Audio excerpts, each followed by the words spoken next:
course, never letting a crisis go to waste, which I believe is the caption to the photo on the World Economic Forum website, which features the post, "Now is the time for a great reset." This written by Klaus Schwab, executive chairman of the World Economic Forum, and of course a Bilderberger who was even on their steering committee at one point. He writes, quote, "We need a great reset of capitalism." The Great Reset agenda would have three main components. The first would steer the market toward fairer outcomes. Depending on the country, these may include changes to wealth taxes, the withdrawal of fossil fuel subsidies, and new rules governing intellectual property, trade, and competition. The second component of a Great Reset agenda would ensure that investments advance shared goals such as equality and sustainability, rather than using US, EU, Asia funds, as well as investments from private entities and pension funds to fill cracks in the old system, which they do and will continue to do anyway.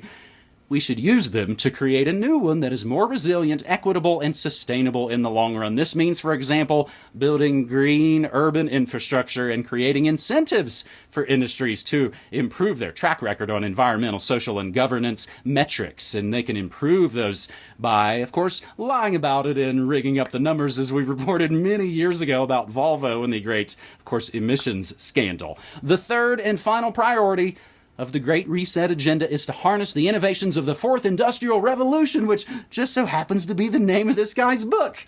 And that's going to support the public good. During the COVID-19 crisis, companies, universities, and others have joined forces to develop diagnostics, therapeutics, and possible vaccines, establishing testing centers, create mechanisms for tracing infections, and deliver telemedicine.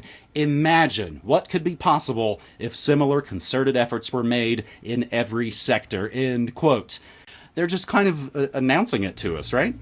They are, and at any rate, I suppose I'm grateful that it is being put completely out in the open. They are not hiding it anymore. They are putting it on the table, because that is the next stage of the crisis agenda that we're living through right now. Once again, for people who don't know, this is a editorial by Klaus Schwab, who is the founder and executive chairman of the World Economic Forum, that has its fingerprints all over the COVID ginned-up crisis of the last few months, and is also, of course, host to the COVID Action platform that a lot of people have directed their attention to in recent weeks.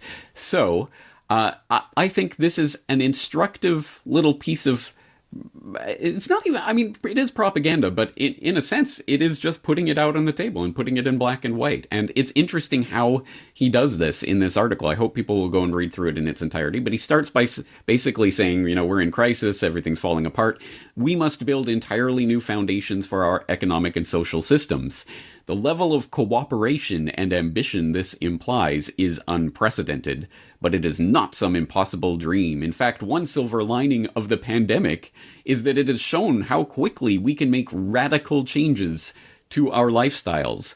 Almost instantly, the crisis forced businesses and individuals to abandon practices long claimed to be essential, from frequent air travel to working in an office. I mean, this is social engineering 101 type of stuff that generally I would have to do some sort of propaganda watch to put it out on the table. You see, they're putting you through the crisis in order to re-engineer and society in the way that, well, he's coming out and saying it. This is the perfect opportunity for us to re-engineer society. And when you go through that reset agenda that you just laid out there with those three main components, it's all completely non sequitur. What on earth does any of that have to do with this COVID crisis that we supposedly just narrowly lived through? Oh, wow. Oof, that was a close one. What on earth does any of this have to do with it? Restructuring the rules governing intellectual property, or, you know, coming up with some, you know, Green New Deal agenda. What on earth does that have to do with this? Nothing, of course, but that's kind of the point. They're coming out and saying it. Never let a good crisis go to waste. Here's a crisis. It shows that we can flip a switch and people will do what we say. So now we're going to flip a switch and you're going to do this and this and this and this. And it's not your place to reason about it or ask questions. Just do it. So there's this great article in Axios this morning that talked about this group, this meeting that's going to occur with high-level politicians, bankers, and business leaders from across the entire world on June 3rd. This just came out today. Essentially, the meeting is going to be predominantly focused on economics, but not just economics, also how climate change and economics are impacted by what's going on with COVID-19 and what they're going to do in the future. And the quotes from some of the sources, all of whom are unnamed, by the way, in the story are very, very interesting. One of them said, this is a spokesperson for the event, for the meeting. The meeting will see various guests from the public and private sector make contributions on how we can achieve a, quote, great reset of our global economic system in the post-COVID era. And then another person said, when the public health emergency recedes, meaning the COVID-19 public health emergency, the obvious biggest crisis you have to address is climate change. The understanding of this group, meaning the one that's meeting, is that this public health crisis reveals that you also have an enormous social and economic crisis in terms of inequity. And among the people who are going to be at this meeting are Prince Charles, Klaus Schwab, who's the executive chairman of the World Economic Forum. They're co-hosting it, by the way, those two. You have the managing director of the International Monetary Fund. You have the president and CEO of Bank of America, and a whole bunch of other global leaders who are going to be part of this. So I started looking into this language of great reset because I found this very interesting. This idea of, well, we have to have this reset for the entire economy. Not a restart. Not like turning the engines back on. A reset. But go reset, right? And I found this speech or this statement that Prince Charles, remember, who's co-hosting this event, gave in April for the 50th anniversary of Earth Day. And he said, I am confident that we can use this crisis, coronavirus, to reset our course by putting people and planet first. And then in the same statement later on, he says, rarely do we have the opportunity to pause, reflect, and reset our trajectory. I would encourage us all to reimagine the world we want and use all the levers we have at our disposal, knowing that each and every one of us has a vital role to play. And on the same day, the climate minister for New Zealand, James Shaw, wrote an article for The Guardian, which is a paper in the United Kingdom, that was titled, "The COVID-19 Crisis Creates a Chance to Reset Economies on a Sustainable Footing." And in that article, he said, this is indeed an unprecedented moment. What we do with it will determine the quality of life for billions of people, not just for the next few months or years, but for generations to come. And he encouraged people to imagine, quote, a future that is more equitable, more prosperous, and more innovative, and all within planetary limits. And he suggested that we, quote, make bold decisions for the collective good. Talking again about a reset. These incredibly wealthy, influential bankers, financial institution leaders, politicians, all deciding how they should reset the global economy and take advantage of this opportunity to put the planet first and to reshape our economy so that we don't go back to normal. When you start seeing things like collective good and global reset and all of this kind of stuff, you can't help but think, I mean, I know I'm like the socialism guy, so I see everything through the lens of socialism, but my God, if this doesn't sound like some sort of massive communist conspiracy, I don't know what does.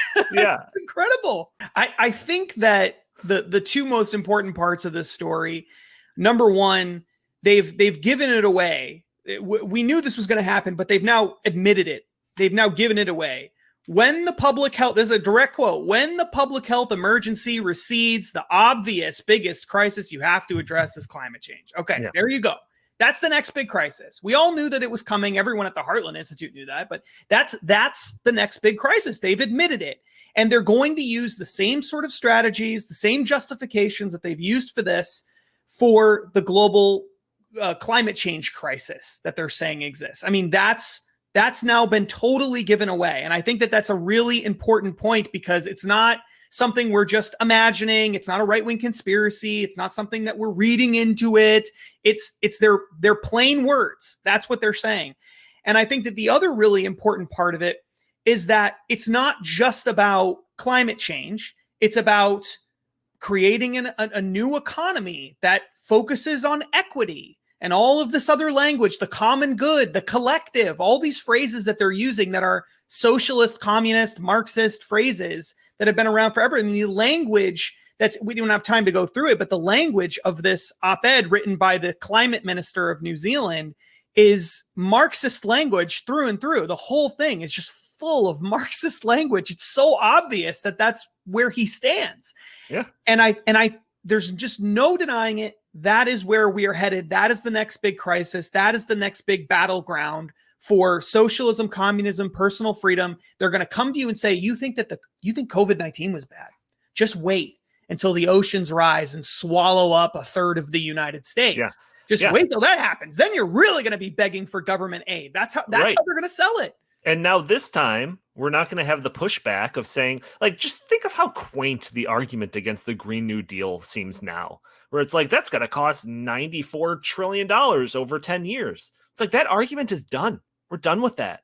Like, that's 10 years of spending now. Yeah, like we spend normal years of spending. We spend all of these trillions of dollars, printed all of these trillions of dollars to fight the coronavirus. Whereas if you were to like go up to, like a lefty, a Green New Deal person or whatever, they'd put the threat of the coronavirus here and the threat of climate change way up here. So it's like, yeah, it doesn't matter how much it costs. And we've already proven that it doesn't matter how much it costs. They're also going to use, without question, the fact that the government is giving money to corporations and to businesses and all of this stuff. Well, if you've got money to give it to, giant corporations, then you've got money to spend on the climate and the environment, ignoring entirely the fact that the reason we're giving money to corporations is because they shut the entire economy down.